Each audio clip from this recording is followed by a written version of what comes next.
So, in today's class, I'll try to make you understand with the help of AutoCAD the potential lies in the polar array. उस polar array को use करके हम क्या क्या बना सकते हैं, क्या क्या पॉसिबिलिटीज है।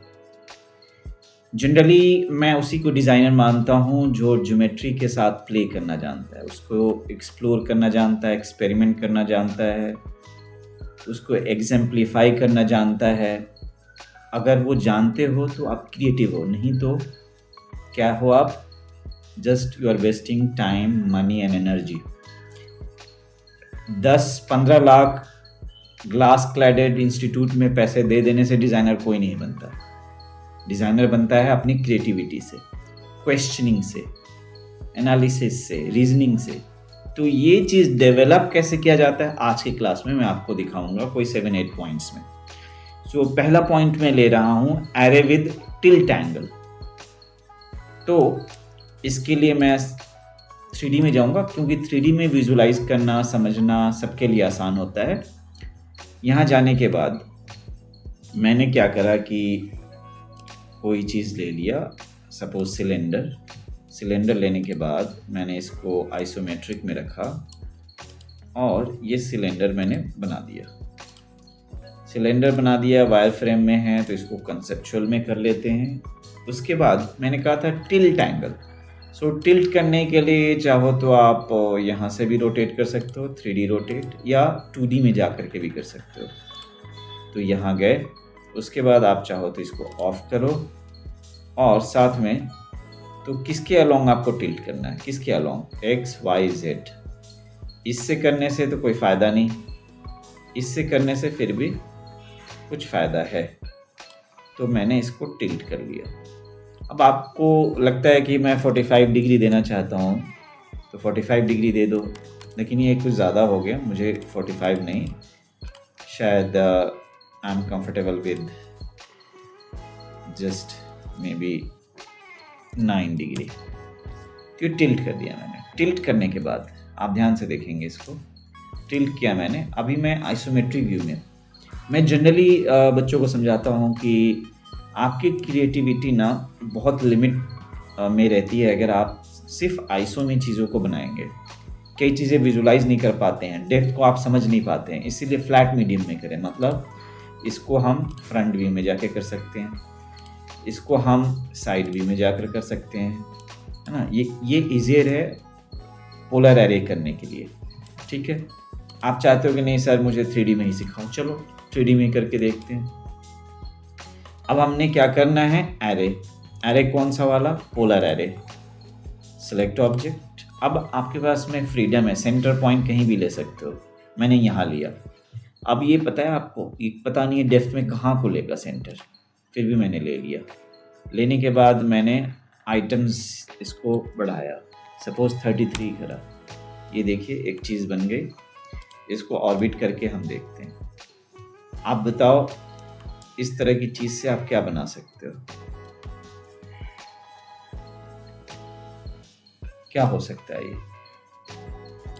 ये बचपन में देखा होगा कि जब रोटेटिंग एक पटाखा वगैरह आता है, क्या कहते हैं उसे मुझे याद नहीं है, वो उस तरह की चीज़ ये समझ लो। या क्लॉक है, बीच में एक वॉल क्लॉक है, उसके चारों तरफ इस तरह की चीज़ें दे सकते हैं, मिरर लगा सकते हैं, या इस तरह का हम मिरर लगा सकते हैं, या इससे हम क्या बना सकते हैं, फाउंटेन, रोटेटिंग फाउंटेन। तो आपने क्या देखा कि मैंने टिल्ट करने के बाद इसको क्या किया, पोलर एरे किया। Getting a point. So this was the use of array with tilt angle.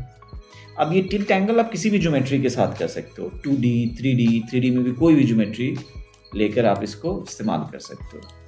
अब मैं दूसरे लेवल पे चलूँगा। दूसरे means point number 2, array with slice. और इसमें मैं एक एग्जांपल लूँगा स्फीयर का। स्फीयर को लिया मैंने, लेने के बाद मैं जनरली स्लाइसिंग ऑर्थोज में पसंद करता हूँ क्योंकि it becomes very easy. 3D में कुछ भी करना डिफ़िकल्ट होता है, इन अ सेंस हैंडलिंग उसकी मुश्किल होती है। कर सकते हैं नो इश्यूज। मैं गया कहाँ, स्लाइस में, दिस इज स्लाइस। स्लाइस में जाने के बाद मैंने इसको इसके सेंटर से यूं स्लाइस कर दिया, ऑर्थो ऑन करके, एंड अगेन इसको मैंने स्लाइस करा, दोनों को किया सेंटर में एंड देन एंटर। अब आप देख सकते हो कि हमारे पास में स्लाइस में क्या आया, 4 स्लाइसेस हैं, इनमें से इसको हटा दिया, इसको भी हटा दिया, इसको भी हटा दिया। अब हमारे पास में क्या बचा है, ये, इसको भी फर्दर एक्सप्लोर कर दिया मैंने। आप देखो क्या क्या पॉसिबिलिटीज़ हैं इसके अंदर में, एंडलेस। इसी को कहते हैं क्रिएटिव फील्ड। जनरली मैं बिलीव करता हूँ कि आपको टेक्निकल के साथ साथ creative aspect, analysis, analysing, reasoning, किसी चीज़ को कैसे बनाना है, उस चीज़ पे ध्यान देना बहुत ज़्यादा जरूरी है। अगर ये दो, आप ऐसा समझ लो कि दोनों साइड के व्हील हैं, अगर आपने इन दोनों को बैलेंस कर लिया, आपसे अच्छा डिज़ाइनर कोई है ही नहीं। जो IIT के लेवल पे जो आर्किटेक्चर पढ़ते हैं ना, उस लेवल की चीज़ अगर करनी है, 2 चीज़ों का ख्याल रखो, technical side of the design and the creative side of the design. ये जो करा रहा हूँ आज, ये क्रिएटिव साइड है। सुन रहे हैं मेरी बात, आप समझ रहे हैं? चलिए, मैं दोनों को यूज़ करने के लिए अगेन टॉप व्यू में जाऊँगा एंड मैं पोलर एरे में जाऊँगा। इसको पोलर एरे लिया और उसके बाद मैंने थोड़ी दूरी से इसको लिया, और आप देख सकते हैं मैंने क्या बना दिया। साथ में मैं इसका भी पोलर एरे कर लूँ, इसके लिए मैंने यहाँ पे लिया। अब ये देख सकते हैं आप, 2 अलग अलग चीज़ें बनी हैं। एक्सट्रैक्ट कहाँ से किया मैंने, सर्कल से, स्फीयर से। स्फीयर को मैंने क्या किया था, पहले स्लाइस किया था, एक्सप्लोड किया था, ये जो कर्व वाला पार्ट से ये बनाया, और जो दूसरे 2 फेसेस बचे थे क्वार्टर इसके स्फीयर के, उससे ये बना दिया मैंने। अब इसको फर्दर एक्सप्लोर करना चाहते हो, कहोगे सर इससे क्या बना, बताओ। ये दोनों, इसके अंदर बल्ब लगाइए, हैंगिंग लाइट्स, पेंडेंट लाइट के तौर पे यूज हो सकता है, दोनों फाउंटेन की तरह भी काम कर सकता है। अब आपको फर्दर एनालाइज करना है कि ये क्या रिप्रेजेंट कर सकता है रियल लाइफ में, क्या बना सकता है ये ज्योमेट्री। फर्दर इसको एक्सप्लोर करने के लिए इस पे क्लिक कीजिए, आइटम्स के नंबर्स को कम ज़्यादा करके देखिए, 5 किया तो गैप आ गया। अब इसमें मान लो कि किसी ग्राउंड पे लैंडस्केप में एक ह्यूज सा स्ट्रक्चर बना है, सपोज 7-8 फीट हाइट, और बीच में लाइटिंग कर दें, और इसको ट्रांसलूसेंट मटेरियल से बना है। सोचो, इस बीच से लाइट आएगी, इससे ट्रांसलूसेंट लाइट आएगी, सो एक बहुत ही अच्छा इंस्टॉलेशन बन सकता है। सो पॉसिबिलिटीज़ को आपको देखना है, राइट? Yes sir. सो क्या क्या पॉसिबिलिटीज़ हो सकती है। मैं इसके नंबर को अब बढ़ा रहा हूँ, इसको मैंने कर दिया 15। अब आप देखिए ये ऑलमोस्ट स्फीयर का शेप लेने लगा है, यहाँ पर ओवरलैपिंग हुई है। फर्दर उस ओवरलैपिंग के पोर्शन को यूज़ करके कुछ और भी चीज़ बनाई जा सकती है। इसको फर्दर ऐसे एक्सप्लोर करते हैं। इसको मैंने किया 4, ये देखिए क्या बना, इट्स इंटरेस्टिंग। Yes sir. है ना इंटरेस्टिंग? तो लैम्पशेड ऐसा बनाया जा सकता है। लैम्पशेड देखा था आपने कभी ऐसा? लेकिन इस तरह की क्रिएटिव चीज़ करी जा सकती है। देखा मैंने जर्नी कहाँ से शुरू करी थी। सो मेरी क्लास का, इस पर्टिकुलर क्लास का मकसद ये है, the whole aim behind teaching with this is to elevate your creative side, how to think, how to extract real design from these basic geometries, primitive geometries, है ना? So पॉइंट नंबर 2 में मैंने क्या बोला था, एरे विद स्लाइस मैंने करके दिखा दिया। अब इसको मैं थोड़ा ज्यादा करके दिखाता हूँ, 12। ये देखिए एक फ्लोरल शेप दे रहा है। फर्दर मैं इसको स्लाइस कर सकता हूँ, इसके पीसेस को जोड़ करके कुछ और भी चीज़ बना सकता हूँ। सो एंडलेस पॉसिबिलिटीज़ हैं। सो इस क्रिएटिव साइड को आप फर्दर एनहांस करोगे। अब मैं पॉइंट नंबर 3 को डिस्कस करूंगा, जिसमें array with slice and scale. इस बारी मैं क्या यूज़ करूंगा, स्लाइस भी और स्केल भी। इसके लिए मैं एक और ज्योमेट्री लेने जा रहा हूँ, प्रोबेबली इस बारी टॉरस लूँगा मैं। इसको लेने के बाद मैंने यूँ बना दिया। इसको बनाने के बाद मैं गया कहाँ, किसी भी व्यू एलिवेशन में चला गया मैं, एलिवेशन में फ्रंट या साइड। इसको लेने के बाद मैंने क्या किया, स्लाइस किया। स्लाइस करने में भी मैंने एक तो पहली बार तो मैंने इसके बीच से कट किया, उसके बाद मैंने क्या करा कि इस ऊपर वाले पोर्शन को भी फर्दर बीच से कट कर लिया। तो आप देख सकते हैं हमारे पास में कितने पीसेस हैं, टोटल कितने हो गए होंगे बताओ? 3 पीसेस।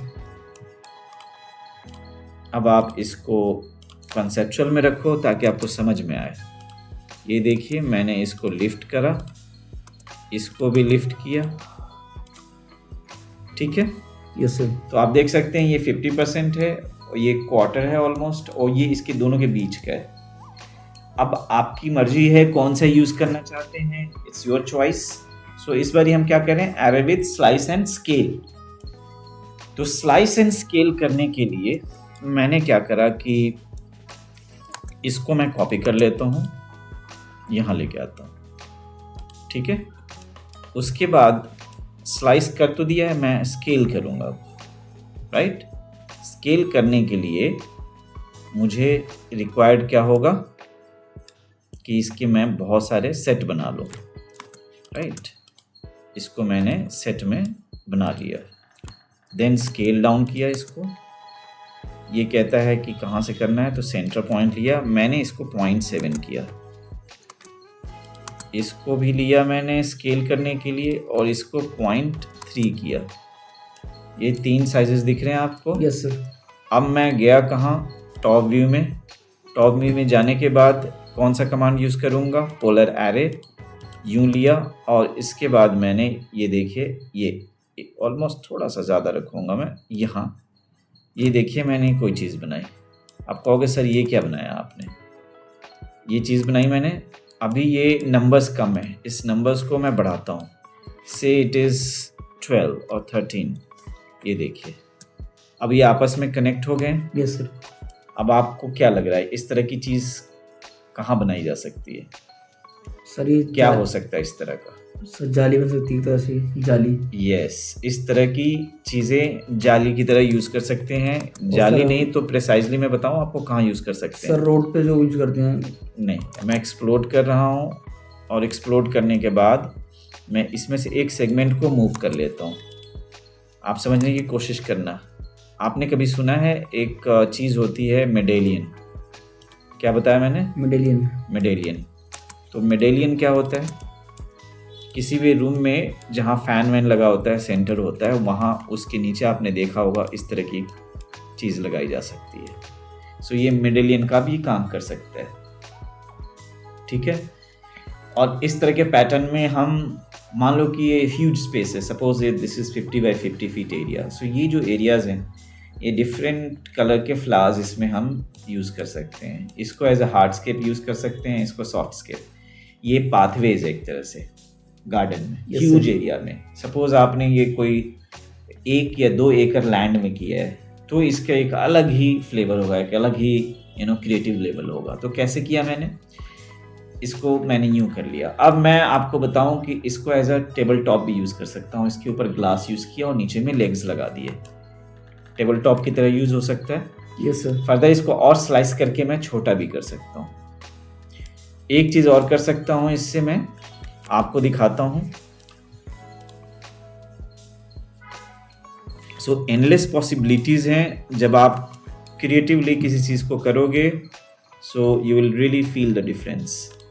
ये लीजिए, मैंने कुछ ऐसा एक प्लेन बना लिया और इसको कुछ थिकनेस रख दे। अब आप ध्यान से देखना मैं क्या करने जा रहा हूँ। इस पर्टिकुलर चीज़ को की थिकनेस को मैं कम करूँगा। क्या कर लूँगा? कम कर दूँगा। क्यों कम करूँगा? जस्ट इमेजिन मैं ऐसा क्यों करना चाहता हूँ, क्योंकि मुझे अब और तो इस स्नैप को हटा दो, ये लीजिए। मुझे लगता है इसकी थिकनेस और कम रिक्वायर्ड है, इतना, ठीक है। ये करने के बाद शायद मुझे और कम करना होगा, नहीं तो मैं ये जो करना चाह रहा हूँ वो नहीं कर पाऊँगा। तो मैं इसको यहाँ रख देता हूँ, इतना कम, ठीक है। हाँ, अब ठीक है। अब मैं क्या करूँगा कि इसको मूव करूँगा। तो इसको एलिवेशन में लूँगा मैं। जनरली मैं कहता हूँ कि एलिवेशन में इट्स ईजियर टू डू। मैं यहाँ से लेकर गया और मैं अंदाजे से लेकर के जा रहा हूँ। ये देखिए ऑलमोस्ट मैं सेंटर में चला गया हूँ। सेंटर में जाने के बाद अब मैं क्या करने वाला हूँ आप समझ सकते हैं। क्या करने वाला हूँ बता सकते हो? मैं गेस करो मैं क्या एक्शन लेने वाला हूँ। इसी चीज़ को क्रिएटिविटी कहते हैं। आपके पास टूल की नॉलेज है, मैंने एक सिचुएशन दे दी, अब मैं पूछ रहा हूँ मैं क्या कर सकता हूँ।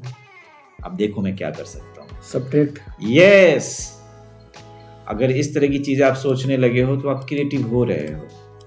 Getting my point? Yes sir. ये देखिए क्या बना ये, अब आप देख सकते हो क्या बना, क्या बनाया। सही टेबल टॉप बन गया है। इस तरह की चीजें भी हम कर सकते हैं।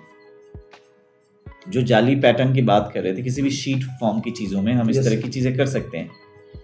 और ये अगर डायरेक्टली अगर किसी सरफेस पे आप इसको पेस्ट कर रहे हो तो अलग बात है, अदरवाइज अगर मेटल में बनवा रहे हो तो इसको कनेक्ट करना होगा छोटे छोटे पतले रॉड से, यस सर। ताकि आपस में इंटरकनेक्टेड रहें। खैर, इस तरह की चीज़ें हम इवन शैंडलियर के लिए भी यूज़ कर सकते हैं। लेयर्ड शैंडलियर, फ्लैट चीज़ों का बना हुआ, ये ग्लास का बना हुआ, आपस में कई लेयर्स में कनेक्टेड हो। सो आप प्रोडक्ट को पहले तो क्या है कि जो मैं टॉपिक पढ़ाता हूँ, अगेन मैं कह रहा हूँ कि टेक्निकल साइड ठीक करो, क्रिएटिव साइड ठीक करो, एंड देन रिलेट करने की कोशिश करो कि इससे क्या क्या पॉसिबिलिटीज़ हो सकती है। Getting my point? Yes sir. अब मैं नेक्स्ट पॉइंट पे चलूंगा जिसका नाम है एरे विद एक्सप्लोड। अब देखो इंटरेस्टिंग सी चीज़, इसमें मैं नॉर्मल आइसोमेट्रिक व्यू में आ जाता हूँ, इसको मैं रखूँगा वर्ल्ड में, और अब मैं जा रहा हूँ एक पिरामिड को बनाने में। मैंने एक पिरामिड ले लिया, ये लेने के बाद मैंने हाइट ले लिया, हाइट लेने के बाद ये टॉपिक क्या है, एरे विद एक्सप्लोड। तो मैं इसको एक्सप्लोड कर दूंगा। एक्सप्लोड करने के बाद एक फेस को निकाल लिया मैंने, साथ में इसको इरेज कर दिया, इसको भी इरेज कर दिया, एक सेट ये भी रखा। अब आप हैरान रह जाओगे कि इससे क्या क्या बनने वाला है। आप इसमें कुछ बता सकते हो अपनी क्रिएटिविटी में क्या बनाने वाला हूँ? जस्ट थिंक मैं क्या बना सकता हूँ इससे। थिंक। मैं गया पोलर पे जाने के बाद में यूं लिया, यूं लेने के बाद में ये देखिए मैं थोड़ा ऑफ रखूंगा। इसमें भी आप पॉइंट्स कहाँ रखते हो, उससे भी तरह तरह की ज्योमेट्रीज बनेंगी। ये लीजिए, क्या बना, ये क्या बना होगा? थिंक सर ये टाइप का एक तरह का शेड बन गया। Yes sir. शेड है ये, लेकिन ये शेड उतना इंटरेस्टिंग नहीं है। कहोगे इंटरेस्टिंग क्या है इसमें? अब इसके नंबर्स बढ़ा के देखो, क्या अब इंटरेस्टिंग हुआ? Yes sir. अब ये इंटरेस्टिंग है? Yes sir. अब कहोगे सर कुछ और करके दिखाओ। चलो ठीक है, वापस चलते हैं। अब जो मैं एरे करूंगा ना, वो करूंगा प्रेसाइज यहीं से। इसके लिए मैं क्या करूंगा, इसको ऑन करूंगा ताकि मैं स्नैप कर पाऊं। अब देखिए इस बारी क्या है कि आपको एरे एक अलग लेवल पे दिखाई देगी। आप कहोगे सर इसका आप क्या कर सकते हो? दिखाता हूँ मैं क्या कर सकता हूँ। ये देखिए जो स्पेसेस बन रहे हैं ना बीच में, यस सर। ये वाला बीच वाला पोर्शन, इसको मैं एंट्री बना सकता हूँ। ये वाले फेस को हटाऊंगा और एंट्री बना करके आप अंदर जा सकते हो। इस तरह के ढांचे अगर आप आरसीसी में भी बनाते हो, सबसे स्टेबल स्ट्रक्चर होगा, बहुत ही स्टेबल होगा। अगर अर्थक्वेक रिचर स्केल पे अगर 7.5 भी होगा ना, इस स्ट्रक्चर का कुछ नहीं कर पाएगा। क्यों? क्योंकि आपस में इन फेसेस की इंटरकनेक्टेडनेस है।